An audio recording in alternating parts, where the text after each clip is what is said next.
জয় রাম, জয় গুরু, নমস্কার। গল্প কথায় রাম ঠাকুর চ্যানেলে সব বন্ধুদের স্বাগতম। বন্ধুরা, ফরিদপুরের স্বর্গীয় সুধীরচন্দ্র সরকেল কর্তৃক তেতোয়াম নিবেদন প্রসঙ্গে এর আগে আমি আপনাদেরকে প্রথম পর্ব শুনিয়েছিলাম। এখন আমি আজ দ্বিতীয় পর্ব আপনাদেরকে শোনাচ্ছি কী ঘটনা ঘটেছিল এরপরে।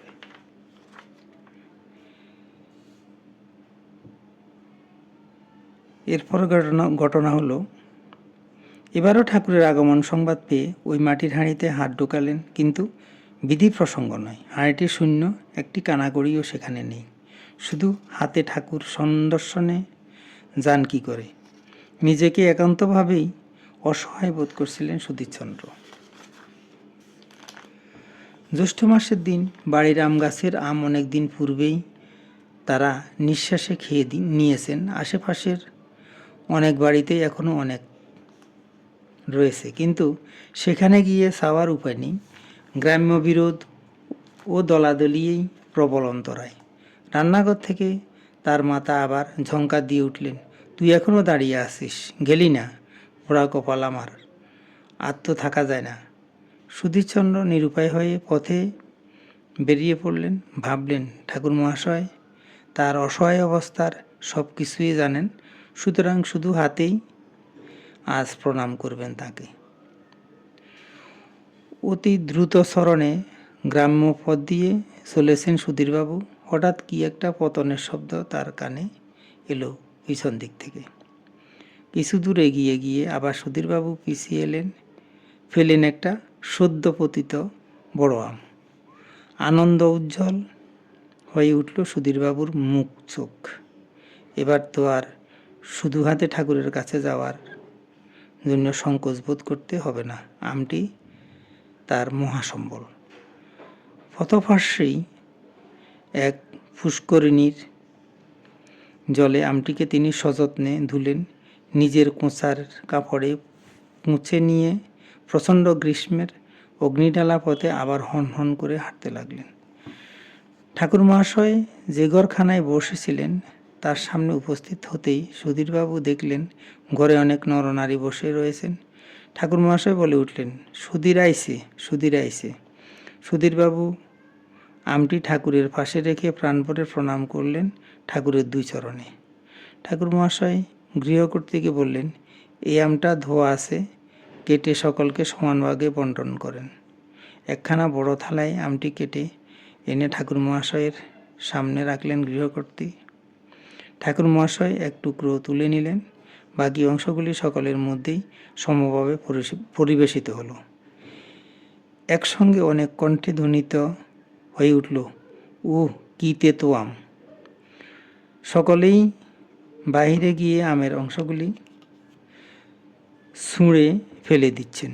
সুধীরবাবুও চিৎকার করে উঠলেন, এই তেতো আম ঠাকুর মহাশয় শিগগির ফেলে দিন।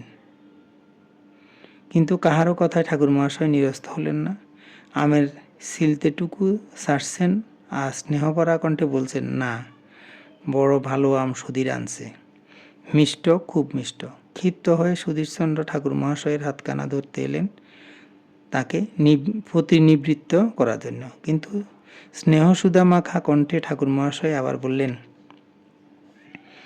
বড় ভালো আম, বড় মিষ্টি আম সুধীর আনছে। ঠাকুর মহাশয় পুনরায় ছিলতেটুকু ছাড়তে লাগলেন।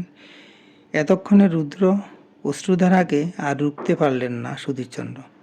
বাড়ি ফেরার পথে তার বুঝতে বেশি বিলম্ব হলো না। অক্ষমের উপহার বলেই যে আম তেতো বলে অন্য সকলে এবং তিনি নিজেও ফেলে দিয়ে পরিত্রাণ পেলেন। শুধু ঠাকুর মহাশয়ই সেই আম দীর্ঘ সময় ধরে চাটলেন। সামর্থ্যহীনের দেওয়া বলে কি আমের এত দাম? তাহার দারিদ্র্যই ঠাকুরকে তিক্ত আমে তৃপ্ত করল।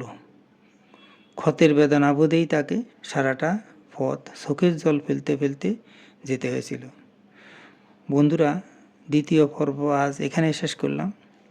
আগামী দিন আপনাদের জন্য তৃতীয় পর্ব শোনার আশা করি। বন্ধুরা, আমি এখন শ্রী শ্রী ঠাকুরের দু একটি বেদবাণী পাঠ করে আপনাদেরকে শোনাচ্ছি।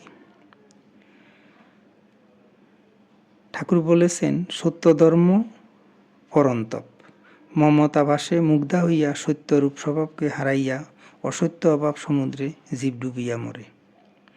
ভুয়ো ভুয়ো জন্ম মৃত্যুর সংসার আবর্তন গুছিতে পারে না। অহংকার হইতে সকল উদ্বাহন হইয়া থাকে। ঠাকুর আবার বলেছেন, প্রারব্ধে যাহা আছে তাহা নিত্যই ভুগিতে হইবে, কাজেই যাহা ভাগ্যক্রমে জুটিবে তাহা ছাড়িবার জো নাই। অভাবের সংসার, তাহার জন্য সুখ দুঃখ ভাগ্য পরীক্ষার জন্য ভীত হইলে চলিবে না। বন্ধুরা, আজ এ পর্যন্তই। আগামী দিন আবার শ্রী শ্রী ঠাকুর সম্পর্কে গল্প বাণী নিয়ে আপনাদের সাথে থাকব। বন্ধুরা, চ্যানেলটি যদি আপনাদের ভালো লেগে থাকে তাহলে চ্যানেলটির পাশে থাকবেন, সাবস্ক্রাইব করবেন, আর নতুন বন্ধু হলে সাবস্ক্রাইব করতে ভুলবেন না প্লিজ। আর ঠাকুর সম্পর্কে আরও নতুন নতুন তথ্য পেতে বেশি বেশি করে লাইক শেয়ার কমেন্ট করবেন। ধন্যবাদ, ভালো থাকবেন।